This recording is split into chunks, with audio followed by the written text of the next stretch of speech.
नमस्कार, अस्सलाम वालेकुम। आप देख रहे हैं i4G टीवी नेटवर्क। मैं हूं इंतजारुल हक। दोस्तों, आज के इस खास वीडियो शो में हम फिर बात करेंगे वक्फ संशोधन बिल के बारे में। वक्फ संशोधन बिल पर सुप्रीम कोर्ट में दूसरे दिन भी सुनवाई हुई। दूसरे दिन की सुनवाई में क्या रहा खास, किस तरह की हुई दलीलें, किस पक्ष के याचिकाकर्ता रहे मजबूत, आज के इस एपिसोड में टू द पॉइंट हम बताने जा रहे हैं। आप ध्यान से सुनिएगा और समझिएगा। दोस्तों, जैसा कि आप जान रहे हैं कि वक्फ संशोधन बिल के खिलाफ सुप्रीम कोर्ट में सुनवाई चल रही है। गुरुवार को दूसरे दिन करीब 1 घंटे सुनवाई चली। कोर्ट ने कई अहम निर्देश जारी किए। केंद्र सरकार से 7 दिनों के अंदर जवाब भी मांगे। क्या है पूरा मामला, आप देखिएगा टू द पॉइंट। दोस्तों, सरकार के जवाब देने के 5 दिन बाद फिर इस मामले की सुनवाई होगी। यानी अगली सुनवाई की तारीख तय कर दी गई है। 5 मई कोर्ट सुनवाई करेगा।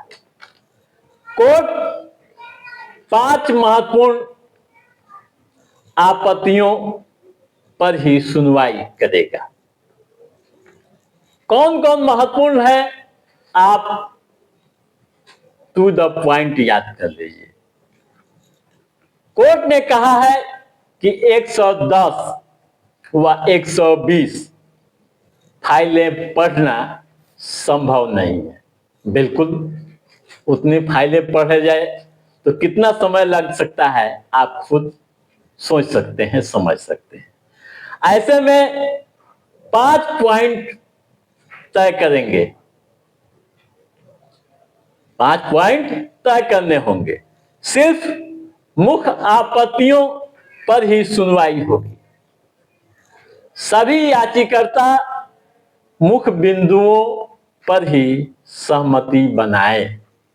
नोडल काउंसिल के जरिए इन आपत्तियों को तय करें। CJI Sanjiv Khanna, justice PB Sanjay Kumar व जस्टिस केवी विश्वनाथन की बेंच मामले की सुनवाई कर रही है। केंद्र की ओर से सॉलिसिटर जनरल तुषार मेहता पैरवी कर रहे हैं। वहीं कानून के खिलाफ देश के वरिष्ठ अधिवक्ता कपिल सिब्बल, राजीव धवन, अभिषेक मनु सिंघवी व सीयू सिंह दलीलें रख रहे हैं। दोस्तों, पहले हम याचिका की 3 महत्वपूर्ण बातें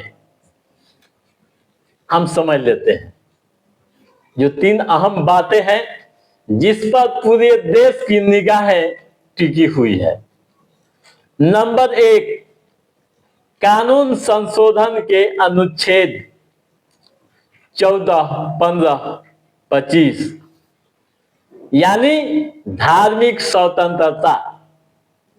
26, धार्मिक मामलों के प्रबंधन की स्वतंत्रता। 29, अल्पसंख्यक अधिकार।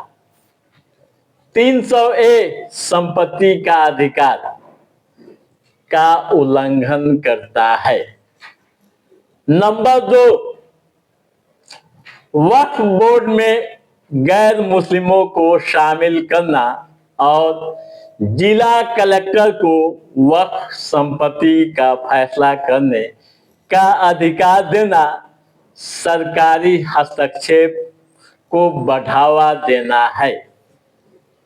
जैसा कि आप जान रहे हैं कि वक्फ बोर्ड में शुरू से ही मुस्लिम रहते रहे, गैर मुस्लिम यहाँ कभी नहीं थे।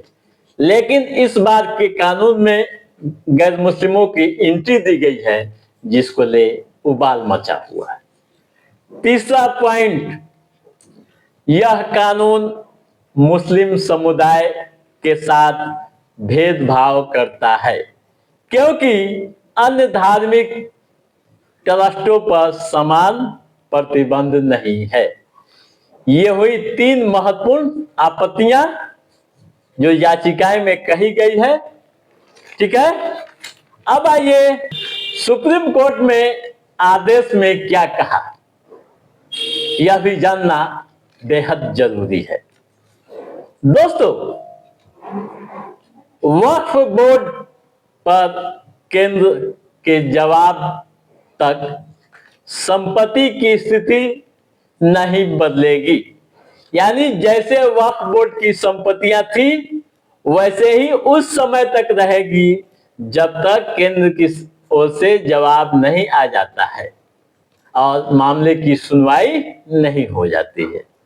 दूसरा पॉइंट, कोर्ट से वक्फ संपत्ति घोषित डी-नोटिफाई नहीं होगा, वह वक्फ बाय यूजर होगा या वक्फ बाय डीड।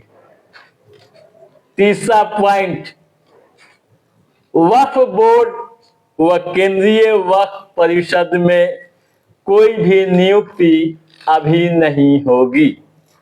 ठीक है, ये आदेश है कोर्ट का। दोस्तों, अब हम एक अहम बिंदु पर चर्चा करने जा रहे हैं। इसी कड़ी वक्फ बाय यूजर पर सुप्रीम कोर्ट ने जो कुछ कहा उसका क्या अर्थ है। खूब चर्चाएं इस आदेश को लेकर हो रही है। वक्फ बाय यूजर की व्यवस्था की फिलहाल सरकार हटा नहीं सकती। वक्फ बोर्ड में कोई नई नियुक्ति भी नहीं की जा सकती। सुनवाई के दौरान यह आदेश कोर्ट ने दिया। केंद्र सरकार को 7 दिनों का समय देते हुए कहा कि वह यह बताए कि वक्फ संशोधन अधिनियम पर जो आपत्तियां दर्ज की गई है उस पर क्या कहना है। इसका अर्थ स्पष्ट है कि कोर्ट ने अभी तक अपना फैसला नहीं सुनाया है। कोर्ट ने स्पष्ट कहा कि वक्फ बाय यूजर की व्यवस्था को अधिनियम से नहीं हटाया जाना चाहिए। ठीक है दोस्तों, तो आप समझ गए होंगे तमाम तरह की बातें कि दूसरे दिन कोर्ट में क्या हुआ, कौन पक्ष की दलीलें कितनी मजबूत रही और सुप्रीम कोर्ट ने जो कहा आप समझ गए होंगे। अब अगली सुनवाई 5 मई को होगी। 7 दिनों में केंद्र सरकार को जवाब भी देना है। केंद्र की सरकार इस मामले पर क्या जवाब देती है और 5 मई को कोर्ट किस तरह का कदम उठाती है, इस पर पूरे देश की निगाहें टिकी हुई है। तो दोस्तों, आज के इस एपिसोड में बस इतना ही। कैसा रहा हमारा यह एपिसोड, आप लाइक और कमेंट करके हमें जरूर बताइएगा। यदि आपने हमारे चैनल को सब्सक्राइब नहीं किया है तो सब्सक्राइब भी कीजिएगा, ताकि इस तरह की महत्वपूर्ण जानकारियों संबंधित जो भी अप टू डेट है उसे हम समय समय पर आपके बीच पहुंचाते रहेंगे। तब तक आप अपने दोस्त को दिए इजाजत। नमस्कार।